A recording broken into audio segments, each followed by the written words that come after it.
Hi friends, അപ്പോൾ ഞാൻ ഇന്ന് എന്തൊക്കെയാണ് കഴിക്കുന്നത് നിങ്ങൾക്ക് കാണിച്ചു തരാം. ഒരു ദിവസം ഞാൻ എന്തൊക്കെ കഴിക്കുമെന്ന് കണ്ട് നിങ്ങൾ കണ്ണ് തളിക്കും.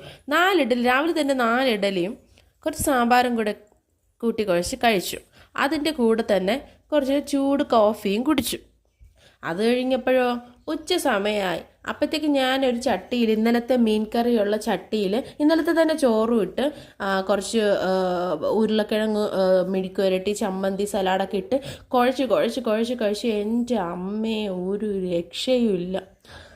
നാരങ്ങ അച്ചാറും എല്ലാം കൂടെ എനിക്ക് അത് കഴിഞ്ഞപ്പോൾ ഉണ്ടല്ലോ, എനിക്ക് സ്വർഗം സ്വർഗം തോന്നിപ്പോയി. അത്ര ടേസ്റ്റ് ആയിരുന്നു. അത് കഴിഞ്ഞ് ഉച്ചയ്ക്ക് 4 മണിക്ക് പ്രസാദം കിട്ടി, അതും കഴിച്ചു അമ്പലത്തിൽ നിന്ന്. പിന്നെ അത് കഴിഞ്ഞ് രാത്രി വന്നപ്പോൾ ദോശ കഴിച്ചു. ദോശ ഒരെണ്ണം മതി കേട്ടോ, വയറ് വീർക്കും എനിക്ക് പെട്ടെന്ന് രാത്രി. അപ്പോൾ അത് കഴിഞ്ഞ് സാമ്പാറും ഒരു ദോശയും കഴിച്ചു. പിന്നെ ഒരു 10 മണിയായപ്പോൾ ഒരു കേക്ക് ചേട്ടൻ മേടിച്ചുകൊണ്ട് വന്നു. അപ്പോൾ അത് ഞാനും പിള്ളേരും കൂടെ ഇരുന്ന് അകത്താക്കി.